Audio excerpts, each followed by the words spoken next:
नमस्कार साथियों, मैं राकेश कुमार और आप देख रहे हैं निरालो राजस्थान। दोस्तों, बीती की हम अभी मौजूद है बहराना धाम में। और जो साधु संतों का ये मुद्दा है, जमीन को लेकर, जो भी औद्योगिक क्षेत्र को लेकर ये मुद्दा काफी सुर्खियों में चल रहा है, गरमाया मुद्दा चल रहा है। और आरएलपी पार्टी कुछ कार्यकर्ता और हनुमान बेनीवाल जी यहाँ शिरकत कर चुके हैं। हनुमान बेनीवाल जी भी साधु संतों के साथ आर पार की लड़ाई लड़ रहे हैं। यहाँ के कार्यकर्ताओं की क्या सोच है इस मुद्दे को लेकर, मैं यहाँ के कुछ कार्यकर्ता हमसे जुड़ चुके हैं, इनसे बातचीत करने की कोशिश करते हैं। मैं अभी शुरुआत आपसे करना चाहूंगा। ये जो जमीन है ये जो जमीन है एक टुकड़े की जमीन नहीं बल्कि एक तपोभूमि की जमीन है। इसका क्या धार्मिक महत्व है इस जमीन का? धार्मिक जैसे कि मैं साधु संतों की बात करूं तो मैं पहले अपनी एक बात बता देता हूं। जो ये अभी लड़ाई लड़ रहे हैं अपन जीव जंतु है अपने, जो ये जंगल में है। तो ये जीव जंतु जहाँ कहाँ जाएंगे इनको पता नहीं है क्या? इनको ये हर जगह जंगल पे अटैक कर रहे हैं। अपने पूरे भारत में कहीं भी देखेंगे, कहीं भी नजर डालेंगे, जंगल पे अटैक कर रहे हैं। हसदेव के जंगल काटे हैं, जहाँ जहाँ भी जंगल है ना वहां पे अटैक करें गवर्नमेंट।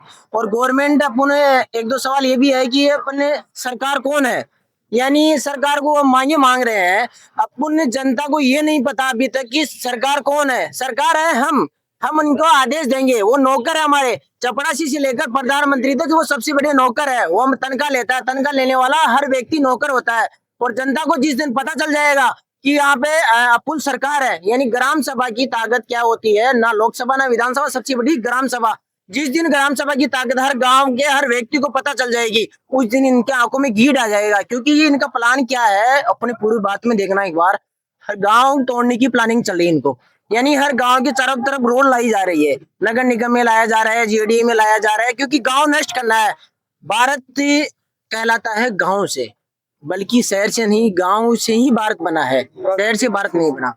और ये प्रकृति पे बार बार अटैक कर रहे हैं। जीव जंतु कहाँ जाएंगे? इन पक्षियों के जानवरों की वजह से अपना जीवन अधूरा है। ये चीज इनको समझनी चाहिए, क्योंकि ये समझ नहीं पा रहे। ये डायरेक्ट अपने को नष्ट करना चाहते हैं, इनका न्यू वर्ल्ड ऑर्डर लागू करना चाहते हैं, नई विश्व व्यवस्था, इस पे काम कर रहे हैं। प्रशासन दावा कर रही है कि संतों को 150 से लेकर 200 बीघा तक की भूमि दी जा रही है, फिर भी इतना बड़ा विरोध प्रदर्शन क्यों कर रही है? ये 150 बीघा की, ये बीघा वाली जमीन की बात ही नहीं है। यहाँ पे प्रकृति नष्ट होगी। मेन चीज है यहाँ पे रिको आया, प्रकृति नष्ट हो जाएगी। मेन चीज ये है। अपन मेन बात पूरी जो है 800 बीघा की भूमि जमीन बताई जा रही है इसे। यारो भाई साहब, जो बंजर जगह है वहां पे जाओ ना रिको। यहाँ पे हाँ, जहाँ पे जंगल नहीं है, जहाँ पे पेड़ पौधे नहीं है, वहां पे जाओ ना, वहां पे करो ना।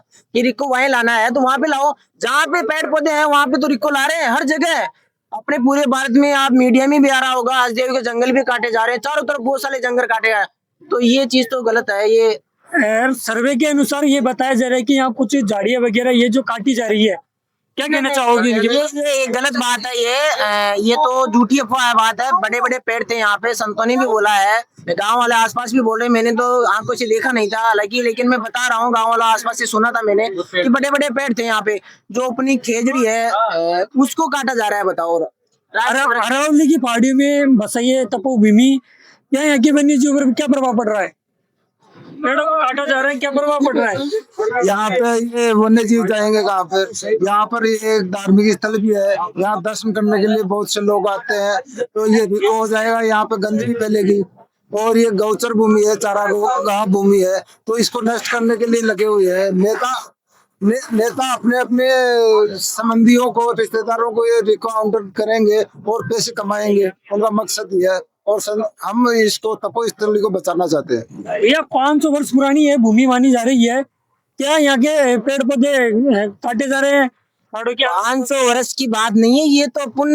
ये तो अपन अनुमान नहीं लगा सकते। ये कितनी वर्षों पुरानी, ये तो पूरा 500 वर्ष नहीं, ये तो हजारों कहीं हजारों वर्षों की जमीन है। ये तो इसके तो आइडिया लगा ही नहीं सकते। लेकिन ये जमीन है ना, रिको के लिए नहीं है। यहाँ पे ये रिको ला रहे हैं ना, रिको और जगह है वहां पे लाओ रिको। इसके विरुद्ध हम खड़े हैं ना, यहाँ पे रिको लाने देंगे हम। ये पूरा जोर जोर से विरोध करेंगे साहब। हनुमान बेनीवाल जी शब्द जो भी साधु संत है, इनके साथ क्यों खड़े हैं?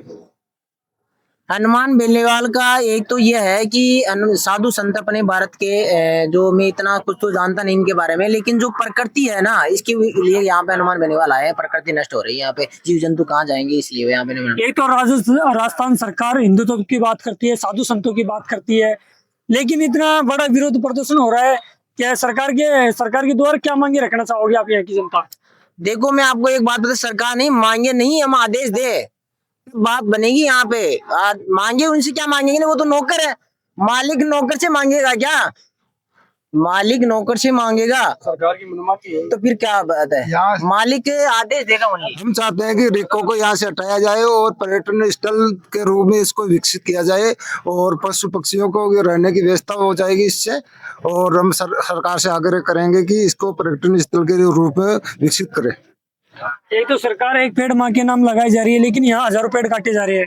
लाखों पेड़ ये तो कहानी है उनकी, यही तो चीज है। ये चीज पे इनको गौर नहीं है। हर जगह जंगल काटे जा रहे हैं, मैंने आपको बता ही दिया है। हर जगह जंगल पे अटैक कर रहे हैं। इनका तो ये प्रोपेगेंडा है कि अपन पेड़ों को नष्ट किया जाए और ये झूठी अफवाह फैला दे एक पेड़ माँ के नाम। भैया मैं आपसे जानने की कोशिश करूंगा, क्या विकास और औद्योगिक के बीच में कोई बीच का रास्ता निकल जाएगा? क्या लगता है आपको? बिल्कुल बिल्कुल बिल्कुल निकल सकता है। पहली बात तो मैं ये बता दूं आपको, मैं यहाँ का लोकल का ही हूँ। यहाँ से 5 किलोमीटर दूर मेरा गांव है। तो ये जो जगह है ये दादू दयाल जी की मतलब जगह है, अभी से नहीं। 2010 के आसपास मतलब यहाँ रिको का पहले कोई नाम निशान भी नहीं था। बाद में धीरे धीरे कुछ राजनीतिक रसूखों के चलते इसको धीरे धीरे इसमें प्रौद्योगिक इसमें कन्वर्ट कर दिया गया इस जमीन को। उसके बाद में कुछ होर्डिंग बोर्ड लगा दिए थे यहाँ पे। मतलब कुछ ये नहीं था कि मतलब यहाँ चालू कर सकते हैं, ये अदर में थी ये चीजें। अब धीरे धीरे जैसे काफी लोग पॉलिटिक्स से जुड़े हुए लोग हैं, तो उन्होंने काफी जमीनें आसपास में यहाँ पे ले भी ली है, किसानों से भी जमीनें ली है। और यहाँ की मतलब कुछ धंधा था नहीं, तो काफी गरीबी भी थी लोगों में। तो 10,000, 15,000, 20,000, 50,000 रुपये बीघा तक भी जमीनें लोगों ने बेची है यहाँ के लोगों ने। तो उन लोगों ने यहाँ जमीनें ले ली।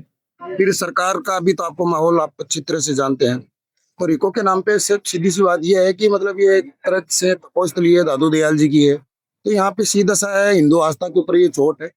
हालांकि जमीनें बहुत है राजस्थान के अंदर, काफी जमीनें पड़ी है जहाँ पे आप रिको ने कितने बड़े उद्योग लगाना चाहो लगा सकते हो। लेकिन ये मनमानी है। बेनीवाल जी को यहाँ बुलाने का ये था कि ये 45-50 दिन से काफी लोग मतलब ये धरना प्रदर्शन पहले से भी कर रहे थे साधु संत, इनकी किसी ने सुनी ही नहीं आज तक।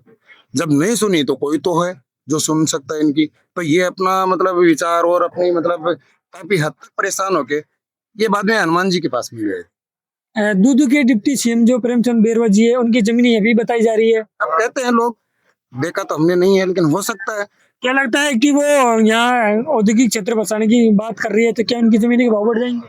अब जमीनें तो अगर आप रिको लेके आओगे और अगर पहले से पॉलिटिकल लोगों ने मिलकर अगर आसपास में 200-500 बीघा जमीन खरीदी है, आप ये बताइए यहाँ पे 100 फीट 50 फीट के मीटर के गहरे नाले थे, फिर आप यहाँ पे जमीन लेके आप क्या क्या उगाना चाहते थे? क्यों लेंगे आप जमीन? ये पहले का प्री प्लान है, उसी के आधार पे तो ये जमीनें ली है। अगर यहाँ कुछ नहीं है तो आप मैं इन्वेस्टमेंट क्यों करूंगा, आप क्यों इन्वेस्टमेंट करेंगे? तो ऐसा है, ये तो सब उनका प्री प्लान था, प्री प्लान के अनुसार ये काम है।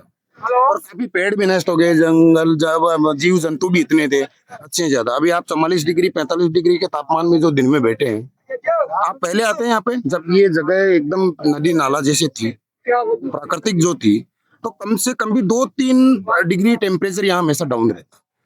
क्यों? पेड़ पौधे बहुत ज्यादा थे। हनुमान बेनीवाल जी साधु संतों के साथ आर पार की लड़ाई लड़ रहे हैं। आर पार की लड़ाई का मतलब क्या है?